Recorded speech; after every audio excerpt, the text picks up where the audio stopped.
गुरु जी के चरणों में शत शत नमन। जय श्रीमन नारायण। गुरु जी, मेरा पहला प्रश्न है कि कर्म का फल हर व्यक्ति को भोगना पड़ता है, अच्छा हो या बुरा हो। तो जैसे किसी व्यक्ति ने इस जन्म में या पूर्व जन्म में कोई बुरा कर्म किया और उसको इस जन्म में किसी दूसरे व्यक्ति के द्वारा दंड मिला, तो क्या जिस व्यक्ति के द्वारा उसे दंड मिला उस व्यक्ति को भी दंड मिलेगा उस कर्म के द्वारा? उदाहरण स्वरूप, जैसे एक बहू है और एक बेटे हैं, अपनी सास को उन्होंने घर से निकाल दिया, तो अब जब उनके बेटे बड़े हुए, उनकी बहू ने भी उन्हें घर से निकाल दिया क्योंकि उन्होंने अपने सास को निकाला था। तो जो दूसरे बहू और बेटों ने निकाला अपनी सास को, तो क्या उनको दंड मिलेगा? ऐसा है, कर्म का विधान दो तरह से होता है। एक तो विधान ये है कि पिछला कर्म इस जन्म में आपको मिल रहा है, कर्मों का दंड, अच्छा या बुरा जी। लेकिन कुछ कर्म ऐसे हुए हैं जो इसी जन्म में आप क्रिएट करते हैं, मतलब आप नए कर्म पैदा कर रहे हैं। जैसे आपने अपनी माँ को घर से निकाल दिया, उदाहरण एग्जाम्पल जी, आपने किसी को एक थप्पड़ मार दिया जी जी जी। तो जरूरी नहीं है कि उसने आपको कभी एक थप्पड़ मारा हो जी। ये भी तो हो सकता है कि नए कर्म की शुरुआत आप कर रहे हैं थप्पड़ मारने से, अब आपने उससे मार ही दिया तो आपको मारने वाला तैयार हो रहा होगा कहीं। दोनों बातें हैं, ये चाबी ईश्वर के पास है जी। ये ईश्वर ही जानते हैं कि जो आज हमें मिल रहा है अच्छा या बुरा, ये हमारा पिछला है या इसी जन्म का है, या जो हम कर्म कर रहे हैं आज ये पिछले के कारण कर रहे हैं, या नया कर्म हम क्रिएट कर रहे हैं, नया हम निर्माण कर रहे हैं अपने लिए। जैसे आज गौरी गोपाल आश्रम में इतने सारे भक्तों की सेवा हो रही है जी। तो मुझे नहीं पता कि ये मैं जो कर रहा हूँ ये नया कर्म कर रहा हूँ या पिछले का मुझे सौभाग्य मिल रहा है करने का जी। तो ये नहीं जानते हम, बस हम अच्छे कर्म करते रहें, अच्छे कर्म करते रहो, बुरे कर्म से बचो, और ये मानो कि भगवान इस हाथ से इस शरीर से ये सारा कार्य भगवान करा रहे हैं, बुरा हमसे ना कराएं जी। एक बार क्या हुआ, एक भक्त हुए गोरा कुम्हार, महाराष्ट्र की कथा है। गोरा कुम्हार का छोटा सा बच्चा था, नाम था विट्ठल। माँ पानी भरने कुएं में चली गई छोड़ के, कुम्हार थे वो, माटी रौंद रहे थे।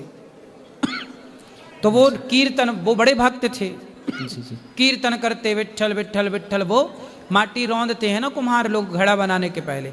तो उस माटी के भट्टे में उनका छोटा बच्चा जागा तो अपने पिता के पास घुटनों के बल आया, रोया, पर वो ध्यान में थे तो सुने नहीं, पर वो बच्चा उस माटी में गिर गया और दुर्भाग्य से वो माटी रौंदते रौंदते बच्चे के सिर पे पांव रख दिया और बच्चा पूरा माटी के अंदर धंस गया और उनके बच्चे की हो गई मृत्यु। जब उनकी पत्नी पानी भर कर कुआं से लौटी, बच्चे को ढूंढा, मिला नहीं, देखा तो वो रौंदा जा रहा था, कुछ कपड़े का अवशेष दिखे, उठाया तो बच्चा तो मरा था। भाई घुट गया ना दम उसका मिट्टी में, अब मर गया। तब उनकी पत्नी ने हिलाया अपने पति को, क्योंकि वो तब भी ध्यान में थे, उन्हें पता नहीं कि क्या हुआ, वो तो केवल कीर्तन कर रहे थे आंख बंद करके और माटी रौंद रहे थे, विट्ठल विट्ठल विट्ठल।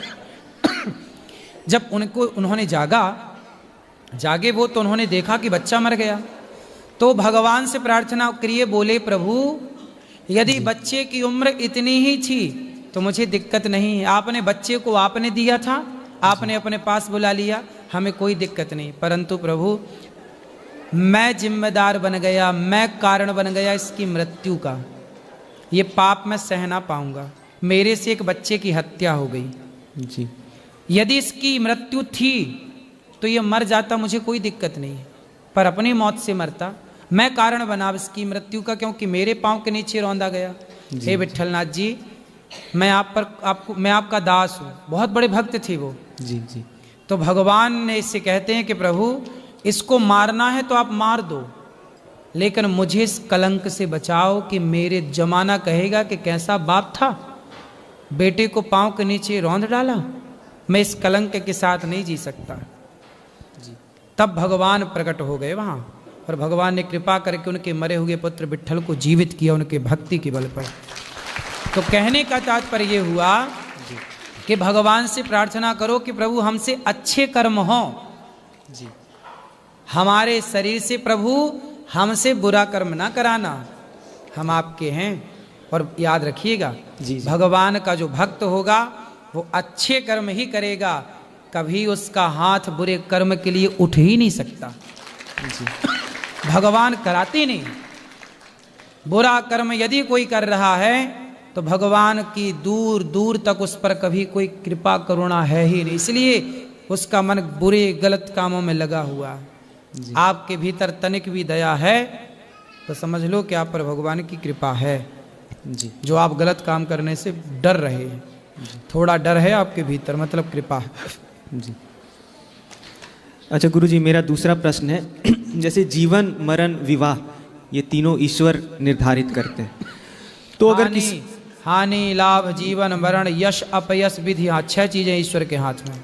जी गुरुजी, तो मेरा प्रश्न विवाह को लेकर है कि अगर किसी व्यक्ति ने अंतर धार्मिक या अंतर जातीय विवाह किया है तो क्या ये ईश्वर के ही परोपकार से हुआ है? लेकिन फिर हम कहते हैं कि अंतर जातीय अंतर धार्मिक विवाह शास्त्रों के अनुसार गलत भी है, तो इसको कैसे समझा जाए? इसको ऐसे समझा जाए कि आपके जीवन का उत्थान नहीं चाह रहे हैं भगवान, क्योंकि आपके विवाह से आपकी आने वाली संतति निश्चित होने जा रही है, आने वाली पीढ़ी।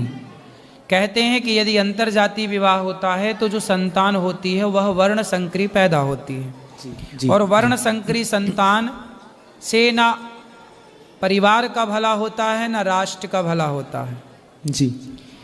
तो आप पर भगवान की कृपा नहीं है, इसलिए आप मनमाना आचरण करके अंतरजातीय चले गए। यदि भगवान की कृपा है तो भगवान आपको इस पाप से बचाएंगे, क्योंकि आने वाली पीढ़ी आपका नाम रोशन करेगी, इस देश का नाम रोशन करेगी। तो आप ये मानो कि ये पाप तो है। अब यदि विवाह तय है तो देखो भगवान खेल रचाते हैं अपना। रावण सीता को उठा कर ले गया, क्या रावण कितनी ताकत थी कि भगवान की पत्नी को चुरा सके? जी जी, बताओ, नहीं थी इतनी शक्ति उसके फिर पास। कैसे ले गया? क्योंकि भगवान खुद चाहते थे। जी। तो क्या राम चाहते थे कि मेरी पत्नी चोरी हो जाए? सुनो जी सीता मैया का मन मृग में लग गया था सोने के। राम जी से क्या कहा, हमें सोने का मृग दिला दो। तो राम जी बोले सोने का मृग में क्या रखा है, मैं तुझे सोने की लंका ही दिए देता हूँ। थोड़े दिन सोने की लंका में रहोगी तो सोने का भूत उतर जाएगा। तो राम जी को छोड़कर जब सीता मैया का मन सोने के मृग में लगा तो राम जी ने सोने की लंका भिजवा दी। ये लीला राम की ही है, दोष रावण का है, ठीक है, पर राम जी तो मन का ध्यान रखते हैं कि आपके मन में क्या है। उसी तरह आपके मन में क्या है, यदि आपका किसी पराई स्त्री से मन लग गया तो भगवान ने कहा अच्छा लग गया है, चलो अब तुम्हारा नाश जब इसी से होना है तो ऐसे ही नाश करते हैं। जैसे दुर्योधन का नाश तय था, लेकिन उसने द्रौपदी के कपड़े और उतरवा दिए। जब निर्वस्त्र करना चाहा तो उसके दुर्योधन के सर्वनाश पर ठप्पा लग गया। अभी तो था कि सर्वनाश होगा दुर्योधन का, लेकिन अब तो उसने ऐसी गलती कर ली कि अब सर्वनाश कोई रोक नहीं सकता। रावण ने ऐसी गलती कर ली कि सर्वनाश कोई रोक नहीं सकता। ऐसे ही अंतरजातीय विवाह भी एक वो है जो आपने तय कर लिया कि अब आपके सर्वनाश को कोई रोक नहीं सकता। तो ये सब कुछ लीला ही मान लो आप। इसलिए कहता हूं, मैंने पहले ही कह दिया कि भगवान से प्रार्थना करो कि प्रभु ऐसी कृपा करो कि हमारा मन गलत जगह जाए ही ना। यदि मेरा गलत जगह मन चला गया तो ये भी लीला तो ईश्वर की है जी। मतलब वो चाहते हैं कि ये सब हो, ठीक है, प्रभु की अब जैसी इच्छा। एक राजा की कथा सुनाऊं जरा सी आपको इस प्रश्न के लिए, उत्तर के लिए। एक राजा थे और नाम था भरत। शकुंतलानंदन भरत। भरत जी जंगल गए तो एक कन्या को देख करके मोहित हो गए। वो कन्या ऋषि कन्या थी, मतलब एक संत कर्णव ऋषि के आश्रम में रहती थी।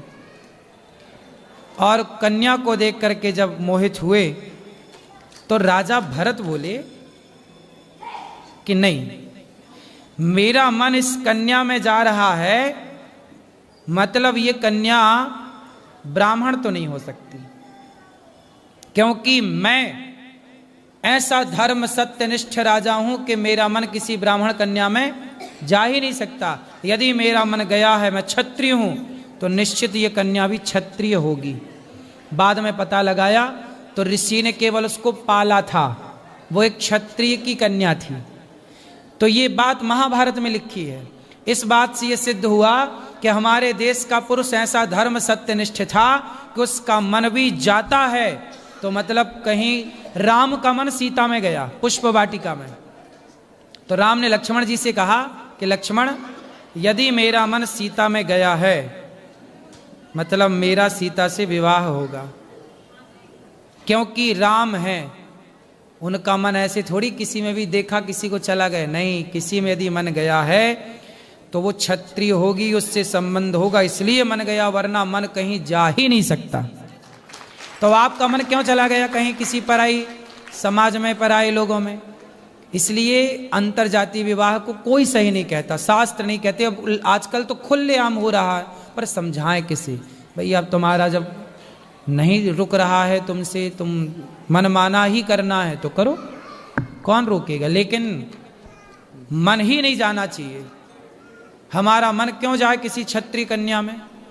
एक के पास चला गया मन, एक से विवाह कर लिया, फिर क्या मजाल किसी के पास चला जाए? इतना कंट्रोल होना चाहिए। ये सब इतिहास की बातें हैं। जी, आखिरी प्रश्न है मेरा गुरुजी। जी, मेरा प्रश्न है और मेरी धर्मपत्नी का भी प्रश्न है, जो कि यहाँ आई हुई है। मैं चाहता हूँ वो खड़ी हो जाए। तो जैसे एक बार गुरुजी आपने कहा था कि जो प्यार होता है वो हर इंसान अपने आप से ही प्रेम करता है, वो किसी और से नहीं करता है। अगर कोई कह रहा है कि मैं आपसे प्यार करता हूँ, तो उसका अर्थ है कि वो अपने आप से प्यार करता है, वो आपसे प्यार नहीं करता है। आपने कभी एक कथा में बताया था इस चीज़ को। सही है, सही है। तो मैं इसी पे मेरा प्रश्न है गुरुजी कि जैसे हमारा विवाह हुआ है, अभी 1 साल होने को है, तो विवाह के उपरांत, विवाह के बाद प्रेम का क्या अर्थ है, और इस प्रेम को कैसे प्रदर्शित किया जाए, और इसको कैसे अच्छा और किया जाए? प्रेम को प्रदर्शित ना करो जी, प्रेम को छिपाओ जी, प्रेम को प्रकट ना होने दो। जी, जी, क्या है, आजकल ना प्रेम केवल शब्दों तक सीमित रह गया है। जी, यदि पत्नी कह रही है कि हम आपसे बहुत प्यार करते हैं, तो आप मान लेते हैं कि हाँ कह रही हो तो करती होगी। पति भी कहता है कि हम तुमसे बहुत प्यार करते हैं, तो पत्नी मान लेती है कि जी आप कह रहे हैं तो करते होंगे। कह सब रहे हैं, पर अपने अपने हृदय में हाथ रख के बताओ कि कर कौन रहा है, कितना कर रहा है। इसलिए प्रेम करो, गृहस्थ में प्रेम की जरूरत है, करो प्रेम, प्रेम से रहो, कहो भी कि हम तुमसे प्रेम करते हैं। लेकिन ये बात याद रखो कि हमें प्रेम भगवान से करना है, और पति पत्नी के प्रेम को ना छिपा के रखो, नजर लग जाती है लोगों की, जी, है ना। अपने परिवार के प्रेम को छिपा, कुछ चीजें ना पर्दे के भीतर की हैं, जी, इन्हें प्रदर्शित करने की आवश्यकता बिल्कुल नहीं है। हम कितना प्रेम करते हैं अपनी पत्नी से, तो ये सबको बताने की क्या जरूरत है? ये तो मैं जानूं या वो जाने। ऐसी भक्त भगवान से कितना प्रेम करता है, ये किसी से बताने की क्या जरूरत है कि मैं भगवान से कितना करता हूँ, मेरे मन की, या मैं जानूं या वो जाने। तो प्रेम को जितना गुप्त रखोगे उतना बढ़ेगा, जितना प्रदर्शित कर दोगे उतना जीरो हो जाएगा। इसलिए इसे गुप्त रखो, भीतर की बातें हैं भीतर ही रखो। रही बात प्रेम की, तो प्रेम भगवान से करो। संसार के लोगों से प्रेम कदापि नहीं हो सकता। संसार के हर रिश्तों में स्वार्थ है। लेकिन आपका नया नया विवाह है, ये बात मैं आपको अभी ना समझाऊं, जब आपकी शादी के 25-30 साल हो जाए तब अपने आप समझ में आ जाएगा सब चीज़ें। अभी तो एंजॉय करो, आनंद से, खूब प्रेम से रहो। कुछ ज्ञान ऐसा होता है ना कि समय के साथ दिया जाता है। अब जैसे 5वीं कक्षा का विद्यार्थी है, उसे हम पीएचडी की बातें तो नहीं बता सकते ना। जी, जी, तो वो पीएचडी का ज्ञान पीएचडी के स्टूडेंट को मिलेगा। तो आप अभी परिवार में आए हो, गृहस्थी में, इसलिए अभी मौज से रहो, खूब भगवान का चिंतन करो, एक दूसरे की भावनाओं की कदर करो, समझो। जब आपकी दाढ़ी मूछें सफ़ेद होने लगें तब मेरे पास आना, फिर मैं इस प्रश्न का उत्तर दूंगा, क्योंकि इस प्रश्न का उत्तर लेने के अधिकारी आप तब हैं जब आपकी दाढ़ी थोड़ी थोड़ी सफ़ेद होने लग जाए। जी गुरुजी। अभी दे दूंगा तो आपके रिश्ते ठीक होंगे, पर अभी ठीक हैं, बिंदास चल रहे हैं। अभी आप इस ज्ञान के अधिकारी अभी नहीं हैं। बात समझ में आ रही है? मैं दे सकता हूँ सब चीज़ें, लेकिन एक अधिकार होता है ना सब चीज़, किस क्षेत्र में किस उम्र में कौन सा ज्ञान लेना चाहिए। जी। बात जस जस भीगे कामरी तस तस भारी होए। कुछ ज्ञान समय के साथ आता है। जैसे आपकी शादी का भी 1 साल हुआ है, अभी आप दोनों का प्यार है, कुछ वर्षों बाद बच्चा होगा, फिर आप दोनों का प्यार तीसरे में बटेगा, फिर उसके बाद फिर चौथा होगा, उसमें बटेगा। ऐसे धीरे धीरे जब फिर आपको सबका अनुभव हो जाएगा, है ना, तब फिर आना हमारे पास। फिर जब तक हम भी बूढ़े हो चले होंगे और आप भी बूढ़े, पर अपन दोनों बुढ़ा बुढ़ा मिलेंगे। जी गुरुजी। राधे राधे गुरुजी, आशीर्वाद दीजिए। खुश रहिए। श्रीमन नारायण गुरुजी। जी गुरुजी, मेरा प्रश्न ये है कि तुलसी की माला पहनते हैं तो लहसुन प्याज क्यों नहीं खाते? लहसुन प्याज कोई खाना चाहे तो खाता है, नहीं खाना चाहे तो नहीं खाता। पाप की श्रेणी में नहीं है, आपका मन है जैसा वो कर लो, ना खाओ तो अच्छा है। जी गुरुजी। और गुरुजी, मेरा एक प्रश्न हो रहा है कि घर के मतलब दरवाजे पे लोग दिया रखते हैं, तो वो क्यों रखते हैं? तो आप क्या रखना चाहती हो? नहीं गुरुजी, दिया मैं रखना चाहती हूँ, पर मुझे पता नहीं है उसका मतलब कि अच्छा। किस वजह से रखते हैं। दिया इसलिए रखते हैं कि हमारा द्वार रोशनी से भरा हो, ताकि हमारे घर में शाम के समय पर देवी देवताओं का विचरण होता है, हमारा घर प्रकाशित होगा द्वार, तो हमारे घर में पॉजिटिविटी प्रवेश करेगी, इसीलिए दीपक जलाते हैं। जी गुरुजी। गुरुजी, मेरी मम्मी 5 महीनों से लगातार आ रही, पर आपसे एक बार भी बात नहीं हुई।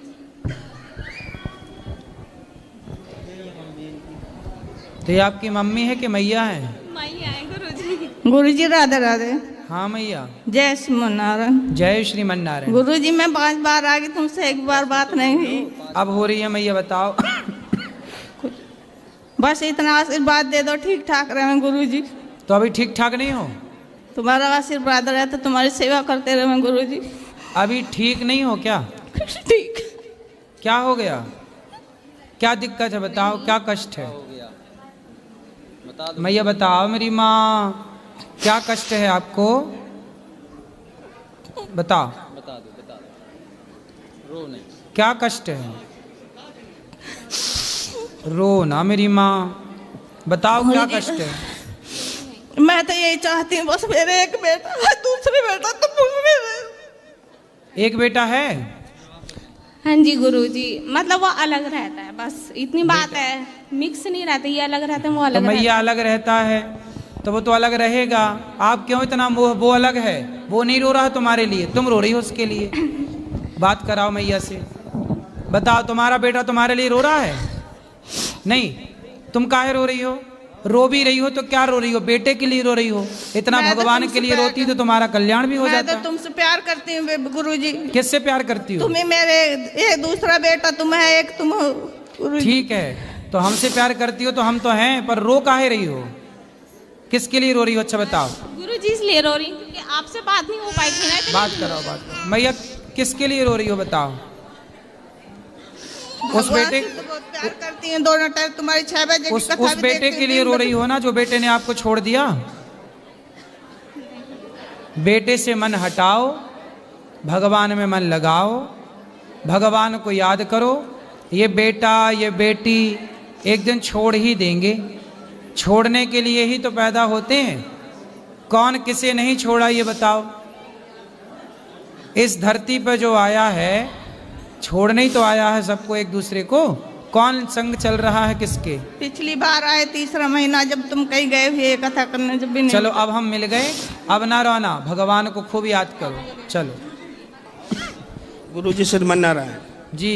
गुरुजी हम नामदान लेंगे, और ये जो बता रही है हमारे एक ही बेटा और रामपाल का भक्त है, उसने हम बिल्कुल घर में से निकाल रखे हैं। अच्छा, रामपाल का चेला है? रामपाल का चेला है। तो फिर आपको घर से क्यों निकाल दिया? घर से इसलिए निकाल दिया जी हमारा प्लाट छीन के उसमें रह रहा है, हम रह रहे हैं दूसरे में। तो रामपाल का चेला है फिर भी माँ बाप की सेवा नहीं कर रहा? माँ बाप की सेवा नहीं करता। तो गुरुजी हम नामदान लेंगे, कब लें?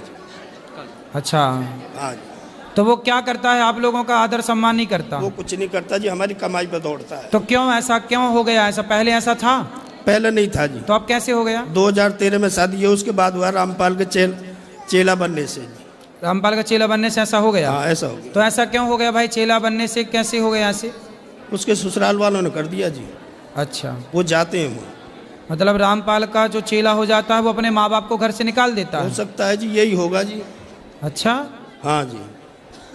तो आप लोगों को निकाल रखा है? अलग रह रहे हैं जी, वो अलग रह रहा है। तो गुरुजी हमें अब नाम लेना है जी। तो ठीक है, कल ले लेना। क्या बजे जी? सुबह 8 बजे आ जाना, 8:30। गुरुजी श्रीमन नारायण। जय श्रीमन नारायण। मैं बरेली जिला से आई हूँ और मैं आपके दर्शन करना चाह रही थी और दूर से ही दर्शन करके धन्य हो गई। गुरुजी मेरा एक प्रश्न है। मेरा प्रश्न ये है कि जैसे कि अभी कुंभ लगा था, सभी बारी बारी से कुंभ हो आए और मैं कुंभ नहीं जा पाई, ना मेरे पतिदेव जी जा पाए, क्योंकि मेरे पतिदेव मंदिर के पुजारी हैं और उनको जिम्मेदारियाँ इतनी हैं, उनको कभी संडे मंडे या किसी तीज त्यौहार की छुट्टी नहीं होती है जो वो वहाँ जा पाएँ या कहीं और जा पाए। यहाँ भी बड़ी मुश्किल से अपने छोटे वाले भैया को छोड़ के मंदिर पे पूजा पाठ के लिए तब हम यहाँ आप पहुँचे हैं आपके दर्शन के लिए। तो हम वहाँ नहीं पहुँचे, तो ऐसा तो नहीं है कि जो 144 साल बाद आया है और ना हमें कभी मिला है ना मिलेगा, तो क्या हम उस पुण्य के भागी नहीं हो सकते हैं दूर बैठ के, जो गंगा जल आ गया उससे नहा के? आपने देखो, जो कुंभ नहीं गए तो कोई बात नहीं। हमने कहा था उस समय कथाओं में, वहाँ की कथा में, कि जो नहीं आ पाए कोई बात नहीं, जो मानसिक रूप से गंगा स्नान कर लें, मन से चले जाएं, नहीं जा पाए शारीरिक रूप से, या जो गंगा स्नान करके आए हैं, कुंभ स्नान करके आए हैं, उनका दर्शन भी कोई कर ले तो उनके दर्शन से भी उन्हें कुंभ स्नान का फल मिलेगा। जी गुरुजी, दर्शन करके जो लोग आए थे उनके तो हमने दर्शन भी किए और ठीक है, वहाँ का जल था उससे भी स्नान किया। और दूसरा प्रश्न गुरुजी ये है, छोटा सा है वैसे बच्चों वाला प्रश्न है, लेकिन पूछ ले रही हूँ आपकी आज्ञा हो तो जैसे कि अयोध्या के लिए श्री अयोध्या नहीं कहते हैं और लंका के लिए जिसमें रावण रहता था और उसे पापी कहा जाता था ब्राह्मण। हम भी ब्राह्मण हैं, हम आलोचना नहीं कर रहे हैं, ना हम बुरा कह रहे हैं, बस इतना कह रहे हैं जब वो बुरा था तो वहाँ के लिए श्री लंका कहते हैं, और जो अयोध्या में श्री राम भगवान रहते थे तो वहाँ के लिए श्री अयोध्या क्यों नहीं कहते हैं? श्रीधाम अयोध्या जी कहते हैं। श्री धाम तो कहते हैं, पर ऐसा है कि लंका को लंका ही कहते थे तब तक जब तक रावण था, लेकिन जब से लंका में सीता मैया गईं तो जिस देश में हमारे देश की नारी चली जाती है उस देश का नाम भी लोग आदर से लेते हैं। सीता मैया का नाम है श्री जी, श्री जी हैं, तो श्री उनका नाम है। तो जिस देश में हमारी देश की माँ चली गई ना, उस देश को भी लंका से श्रीलंका के नाम से पुकारा गया, क्योंकि हमारी माँ चली गई वहाँ। जी गुरुजी, तो उस देश की भी इज्जत बढ़ गई, उस देश का भी नाम सम्मान के साथ लिया जाने लग गया। ये सीता माँ की महिमा है। जी गुरुजी, अभी हमें कमरा रूम नहीं मिल पा रहा है अपने वृंदावन में, हम क्योंकि महंगा मिल पा रहा है तो हम ठहरने में थोड़े असमर्थ हैं, तो यहीं रुक जाना आराम से, कोई दिक्कत। रुक सकते हैं गुरुजी? बस आपकी आज्ञा, बस ये चाह रहे हैं। धन्यवाद गुरुजी।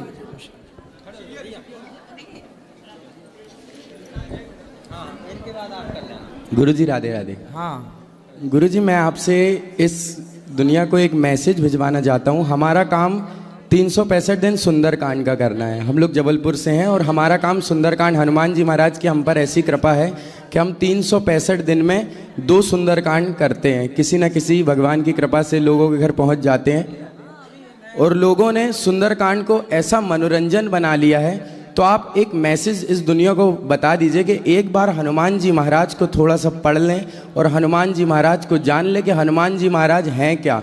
लोगों ने सुंदरकांड को एक मनोरंजन बनाकर रखा है। रोड किनारे उनके घर छोटे से बच्चे का बर्थडे रहेगा, 2 मिनट शांत हो जाओ। रोड किनारे उनके घर छोटा सा बच्चे का बर्थडे रहेगा, टेंट लगा लिए, नाली बिछी हुई है। हम उनको पूजन की लिस्ट भेजते हैं कि हनुमान जी महाराज की पूजा में क्या क्या लगता है। पूजा में कोई व्यवस्था नहीं मिलती है, बस हम जाते हैं किसी के यहाँ तो इंसान बोल देता भैया आप तो ऐसे ही कर दो, तो हमारा भी मन नहीं लगता है, और उनके ऊपर तो न जाने हनुमान जी महाराज की कैसी कृपा होती होगी। ऐसा है कि जो आप लिस्ट भेजते हैं उसमें क्या क्या भेजते हैं? उसमें हनुमान जी महाराज को जो भोग लगता है, चना चिरौंजी का, गुड़ का प्रसाद, पान का बीड़ा, हनुमान जी महाराज को इमरती का भोग लगता है, और कुछ फल फ्रूट्स, और एक नारियल का लोटा, और कलश, और एक नारियल, बस उसके अलावा कोई बात ज़्यादा नहीं। कुछ ये सब व्यवस्था ना कर पाए कोई, तो उनको बस ये कहा करो कि आप एक काम करो, कुछ नहीं करे तो आप यहाँ सब बैठो, और बैठ करके ना बस उनसे कहा करो कि आप भी हनुमान चालीसा का पाठ करो, और 2-5-10 मिनट कीर्तन करा दिया करो जी। तो जो व्यक्ति भले नहीं जानता पूजा को, पाठ को, आस्था नहीं है, श्रद्धा नहीं है, पर वह भी पापी से पापी भी यदि भगवान का नाम लेता है, सुंदरकांड का पाठ यदि वो करता है, नहीं कर पाए, पढ़ नहीं पाए तो सुने, तो इससे भी उसका भला होता है, उसका उद्धार हो जाता है जी। तो ये तो पूजा पाठ ठीक है कि विधि है कि ये वस्तु हो तो ठीक है, वरना जरूरी नहीं है कि हो ही। हनुमान जी का एक चित्र रख लो, एक माला हो, हनुमान जी का आदर करके एक दीपक स्थापित कर लो, नारियल है तो ठीक है, नहीं है तो कोई बात नहीं, जो है प्रणाम करके और सीधा कीर्तन करो, फिर हनुमान चालीसा स्टार्ट कर लो, सुंदरकांड का पाठ। हाँ सुंदरकांड जी। तो सुंदरकांड उनसे बोलो कि तुम नहीं पढ़ पाओ, पढ़ो, पुस्तक ले लो, पढ़ो, नहीं तो सुनो। इससे क्या होगा कि सब लोग चारों तरफ जब सुंदरकांड होता है तो सुंदरकांड की आवाज़ जहाँ जहाँ जाती है पूरा क्षेत्र, पूरा वातावरण शुद्ध होता है। मूल है कीर्तन जी। हनुमान जी खुद कीर्तन करते हैं, श्री राम जय राम जय। तो जहाँ जहाँ भगवान का नाम जाता है, वह चींटी के कान में भी यदि भगवान का नाम पड़ जाए तो उसका भी उद्धार हो जाता है। इसलिए विधि के चक्कर में ना पड़ो कि वस्तु ही हो, जरूरी नहीं है। कोई लाता है तो लाए भैया, नहीं लाए तो नहीं लाए जी। एक दीपक जला के हनुमान जी को माला पहना के बस शुरू कर लो अपना कार्य, और बिल्कुल हताश, निराश, उदास ना हो। हर चीज में दो चीजें हैं, एक नेगेटिव है, एक पॉजिटिव है। आप इस तरह से बिल्कुल ना सोचो कि लोग ये करते हैं, आप ये सोचो कि कम से कम लोग इस कलयुग में इतना कराने को भी तैयार हैं जी। ये सोचो, वरना आजकल कोई इतना भी नहीं कराने को तैयार है। आप तो चलो वहाँ से हैं तो लोग हनुमान सुंदरकांड करा भी रहे हैं, बहुत सारी जगह तो सुंदरकांड करा ही नहीं रहे, लोग जान ही नहीं रहे सुंदरकांड क्या है। गुरुजी, हम पर तो हनुमान जी महाराज की ऐसी कृपा है कि हमने सुंदरकांड कर करके 10 लाख का मकान बना लिया। वाह, ये देखो कृपा है। ये आप सबके शिष्य हैं, श्रेयांश भाई, हम सब जबलपुर से बिलोंग करते हैं, और जबलपुर में सभी सुंदरकांड करते हैं। अच्छा करते रहो, अच्छा कार्य है, और उससे बहुत अच्छे से करो, कीर्तन कराया करो। जी। तो भगवान का नाम सबसे अच्छा